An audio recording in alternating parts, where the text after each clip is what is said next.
नमस्कार साथियों। सभी चिंतित हैं कि 9 तारीख के बाद क्या होगा। जो नई लिस्ट जारी की जाएगी, क्या उसमें उनका नाम आएगा या नहीं आएगा, कैसी समस्याओं का उनको सामना करना पड़ सकता है। खासकर ऐसे हमारे पास कमेंट आए हैं कि कुछ लोगों ने फॉर्म गलत भर करके जमा कर दिया है। फिर उसके बाद में जिन्हें फॉर्म नहीं मिला है उनका क्या होगा। जिन्हें फॉर्म मिला तो है पर वो जमा नहीं कर रहे हैं, उनको क्या समस्याओं का सामना करना पड़ सकता है। व्यक्ति फॉर्म भर के जमा नहीं कर रहे हैं उनके ऊपर एफआईआर भी हो सकती है, क्योंकि आदेश आ चुका है कि समय पर अगर फॉर्म नहीं जमा किया है तो एफआईआर होने की संभावना है। तो आप इस एफआईआर से बचे, आप कार्रवाई होने से बचे और फॉर्म जल्दी भर के जमा कर दिए। यदि कोई दिक्कत आपको आ रही है तो आप हमारे पास कॉल करके पूछ सकते हैं। कोई भी कॉलम में अगर इशू आ रहा है भरने में तो हमारे पास आप कॉल करें और उसका हम आपको जवाब देंगे। आप कमेंट में भी क्वेश्चन पूछ सकते हैं और उसका हम कमेंट में भी आपको जवाब। और ऐसे भी व्यक्तियों का कमेंट आई है कि फॉर्म जमा कर दिया है, बीएलओ ने ले लिया है, लेकिन ऑनलाइन सबमिट नहीं हो पाया है और वो ऑनलाइन चेक कर रहे हैं, ऑनलाइन शो भी नहीं हो रहा है। तो उनको कैसी समस्या आएगी, 9 तारीख के बाद उनको क्या करना पड़ सकता है, तो सारी समस्याओं का समाधान हम इस वीडियो में देंगे। और इसके बाद में इलेक्शन कमीशन ऑफ इंडिया द्वारा जब कोई नोटिस आपके पास आएगा तो उस नोटिस के द्वारा आपको कैसे समाधान निकाला जाएगा, तो सारा समाधान हम इसमें एक वीडियो में देने जा रहे हैं। और लास्ट तक वीडियो को देखेंगे तो स्टेप बाय स्टेप बहुत आसान तरीके से आपको सब समझ में आ जाएगा कि 9 तारीख के बाद आपको क्या करना होगा। समझ में आ रहा है 9 तारीख के बाद क्या करना। आज निर्वाचन अधिकारी के पास बैठे हुए थे तो कुछ ऐसे भी व्यक्ति आए जिनका कोई है नहीं, जिनका कोई संबंधी भी नहीं है, कोई फॉर्म भरने वाला भी नहीं है, वो 2003 की लिस्ट डाउनलोड भी नहीं कर पा रहे हैं। तो उनका सपोर्ट कौन कर सकता है? जो आपके पड़ोसी हैं, क्या आप उनकी इतनी हेल्प नहीं कर सकते? यहां मैं कॉल रिसीव कर रहा हूं, 500 से 600 कॉल मैंने रिसीव किए, वीडियो कॉल पे मैं उनका समाधान कर रहा हूं। तो क्या आप अपने पड़ोसी की मदद नहीं कर सकते? वो बेचारे ऐसे परेशान घूम रहे कि फॉर्म कैसे भरें, वो फॉर्म कैसे भर करके जमा करें। वो फॉर्म जमा नहीं कर पा रहे हैं, वो डर रहे हैं कि उनका नई अपडेट लिस्ट में नाम आएगा या नहीं आएगा। अगर नहीं आता है तो उनको कहीं डिटेंशन कैंप में न डाल दिया जाए, इसका उनको डर सता रहा है। क्या आप इतनी सी मदद नहीं कर सकते? हम तो वीडियो कॉल पे मदद कर रहे हैं लोगों की, अननोन पर्सन की वीडियो कॉल आ रही है, सबका हम समाधान कर रहे हैं। जितनी भी समस्याएं बन रही है सभी का हम समाधान कर रहे हैं, क्योंकि हमारा तो मोबाइल नंबर भी डिस्प्ले पे शो हो रहा है और हम सबकी कॉल रिसीव कर रहे हैं, कमेंट में सबका जवाब दे रहे हैं। तो क्या आप इतनी सी मदद नहीं कर सकते? हम बैठे थे, हमने देखा कि कितनी समस्याएं लोगों में बनी हुई हैं। सब एक दूसरे की मदद करेंगे तो सारी समस्याओं का समाधान निकल आएगा। तो आपसे विनती है हाथ जोड़ करके कि जो आपके आस पड़ोस में अगर परेशान है, फॉर्म नहीं भर पा रहे, सिर्फ फॉर्म से संबंधित ही नहीं, जैसी भी समस्या बने सब एक दूसरे की आप हेल्प करें, सारी समस्याएं समाप्त हो सकती हैं। अगर आप सब एक साथ मिलकर के एक इंसानियत के धर्म पर चलना शुरू कर दें, अगर आप सब एक साथ मिलकर इंसानियत के धर्म पर चलना शुरू कर दें तो सारी समस्याओं का समाधान हो सकता है। कभी कोई समस्या किसी के सामने बनी नहीं पाएगी।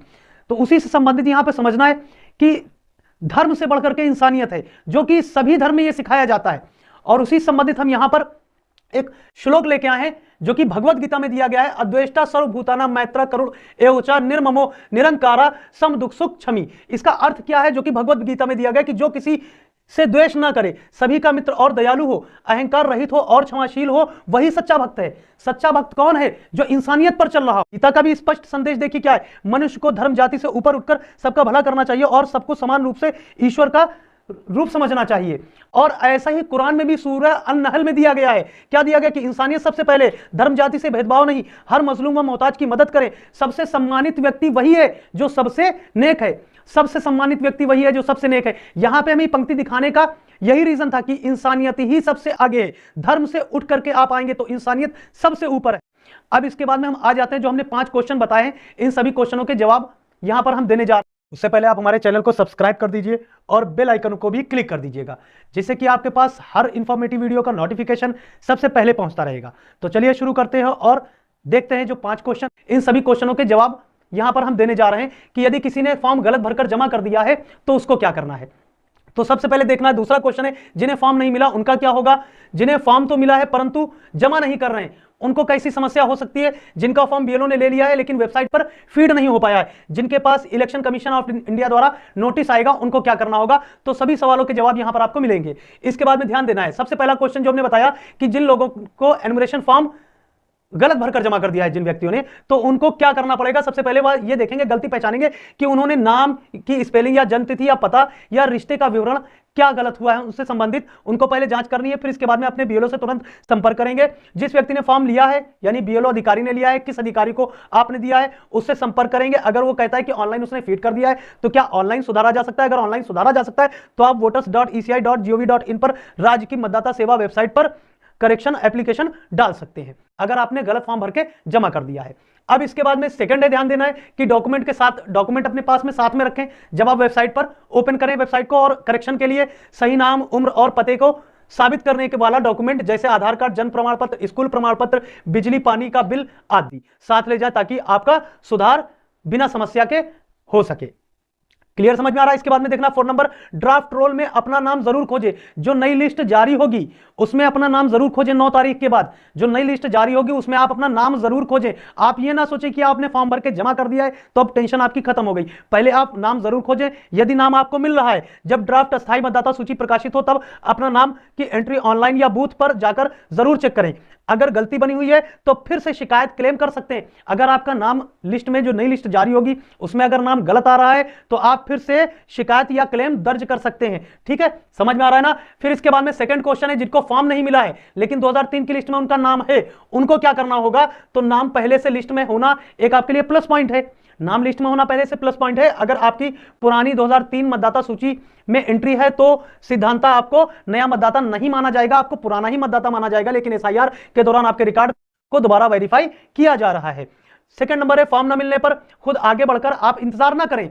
आपको फॉर्म नहीं मिला तो आपके क्षेत्र में या हो सकता है आपकी भाग संख्या चेंज हो गई हो तो बीएलओ अधिकारी से मिले या ईआरओ और रजिस्टर ऑफिसर होता है, ईआरओ इलेक्टोरल रजिस्ट्रेशन ऑफिसर, उससे संपर्क करें या उस ऑफिस में जाएं और वहां से फॉर्म को प्राप्त करें अगर आपके पास फॉर्म अवेलेबल नहीं हो पाया है। इसके बाद में ध्यान देना है, जिन्हें फॉर्म मिला लेकिन लापरवाही में जमा नहीं कर रहे हैं उनका क्या होगा? कानूनी रूप से एसआईआर का उद्देश्य मतदाता सूची को अपडेट करना है। अगर कोई व्यक्ति वेरिफिकेशन में सहयोग नहीं करता है तो कोई जगहों पर उसकी एंट्री संदिग्ध या यथास्थिति की पुष्टि नहीं के रूप में चिन्हित हो सकती है, नहीं के रूप में चिन्हित हो सकती है और नाम हटाने का रिस्क रह सकता है। अब क्या करना है? अब इसके बाद में फॉर्म नहीं जमा करा, उसके बाद में क्या करना है? तुरंत अपने बीएलओ या ईआरओ से मिले और बता दे कि वह वही व्यक्ति है, वही पता है और फॉर्म जमा ना करने की में उसने गलती की, जो फॉर्म नहीं जमा किया उसने गलती की है। उनसे पूछें कि क्या अभी भी फॉर्म जमा किया जा सकता है। अगर फॉर्म जमा किया जा सकता है तो फॉर्म जमा करें और अपनी एंट्री उस पर करवाएं। समझ में आ रही ना बात। फिर इसके बाद में ध्यान देना है, थर्ड नंबर है, ड्राफ्ट रोल आने पर चेक जरूर करें जो कि अभी हम बता चुके हैं कि ड्राफ्ट रोल आने पर चेक जरूर करें। जो ड्राफ्ट रोल क्या है? नई लिस्ट जो जारी होगी वो जब आ जाए तो उसमें आप अपना नाम जरूर चेक करें।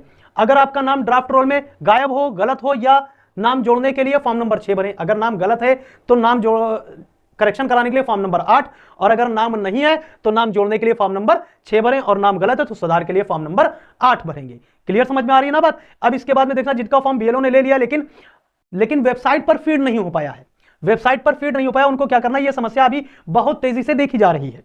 कई खबरों में आया भी है कि फॉर्म कलेक्शन तो तेजी से हो रहा है लेकिन डिजिटाइजेशन यानी ऑनलाइन फीडिंग पीछे चल रहा है, यानी ऑफलाइन फॉर्म जमा लेकिन सिस्टम में एंट्री अभी बाकी है। तो अगर ऑनलाइन फीड हो चुका है या नहीं हुआ है और आप चेक कर रहे हो तो आपका ऑनलाइन ऑलरेडी सबमिटेड नहीं दिखा रहा है तो अभी चिंता करने की जरूरत नहीं है, कुछ समय वेट करना है।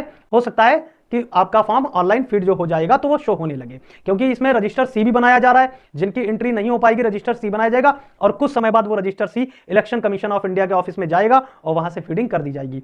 अब इसके बाद में ध्यान देना है, आपको क्या करना चाहिए? बीएलओ से पूछे कि फॉर्म रिसीव होने की कोई रसीद यानी एक्नॉलेजमेंट स्लिप दी गई है या नहीं। अगर है तो उसकी फोटो रख लें अपने पास में। Third number, online status check करें। ऑनलाइन स्टेटस जो कि अभी हमने बताया, ऑनलाइन स्टेटस चेक करेंगे। कुछ पोर्टल या राज्य की एसआईआर फॉर्म का स्टेटस चेक करने के लिए की सुविधा दे रहे हैं, जैसे आवेदन नंबर से या voters.eci.gov.in पर जाएंगे। वहां से आप अपना मोबाइल नंबर जो आपने फॉर्म में भर के जमा किया था वो मोबाइल नंबर डालने पर आप या ईपिक नंबर डालने पर आप सबमिट करेंगे तो ऑलरेडी सबमिटेड दिखा सकता है, वो पूरी डिटेल आ जाएगी। और इसके बाद में ध्यान देना है कि ड्राफ्ट रोल में फिर से हम करें, ड्राफ्ट रोल में नाम ना मिले तो अब क्या करना है? ड्राफ्ट रोल चेक जरूर करना है। जो नई लिस्ट जारी होगी उसको चेक जरूर करना है। जब नाम ना मिले तो तुरंत आप अपने बीएलओ से संपर्क करें और आप अपना पूरा डेटा लेकर के जाएं। जो आपके पास आई कार्ड है, जो भी 11 डॉक्यूमेंट बताए गए हैं उन 11 डॉक्यूमेंट में कोई भी एक डॉक्यूमेंट मिले तो उससे रिलेटेड आप फॉर्म नंबर 6 भर करके जमा करेंगे तो आपका फॉर्म नाम आपका पूरा उसमें ऐड कर दिया जाएगा। अब इसके बाद में ध्यान देना है, पांचवा, जिनके पास सरकार की ओर से कोई नोटिस आएगी वे क्या करें?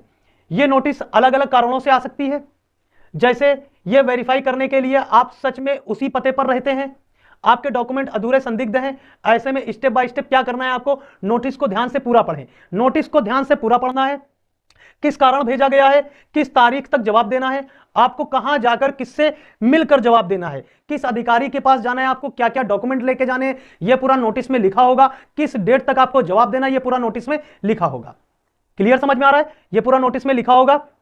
इसके बाद में या नगर निगम में कौन से ऑफिस जाना है, फिर इसके बाद में समय सीमा मिस ना करें। जो भी डेडलाइन नोटिस में लिखी है उसी के भीतर जवाब देना बहुत जरूरी है। समय पर जवाब ना देने पर आपका नाम मतदाता सूची में हटाया जा सकता है, खासकर एसआईआर जैसे ड्राइव में, एसआईआर जैसे ड्राइव में से आपका नाम हटाया जा सकता है। अब इसके बाद में थर्ड नंबर आ जाते हैं।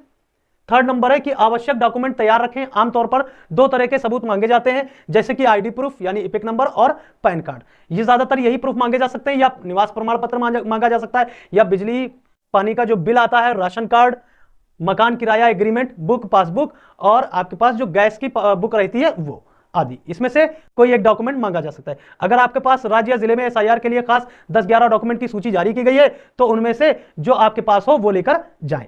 11 डॉक्यूमेंट की सूची जारी की गई तो उनमें से जो एक हो वो लेकर के आप जाएं। इसके बाद में अगर फिर भी नाम हट जाए, घबराएं नहीं। कानून में ये व्यवस्था है कि गलत तरीके से नाम हटाने पर आप दोबारा आवेदन दे सकते हैं।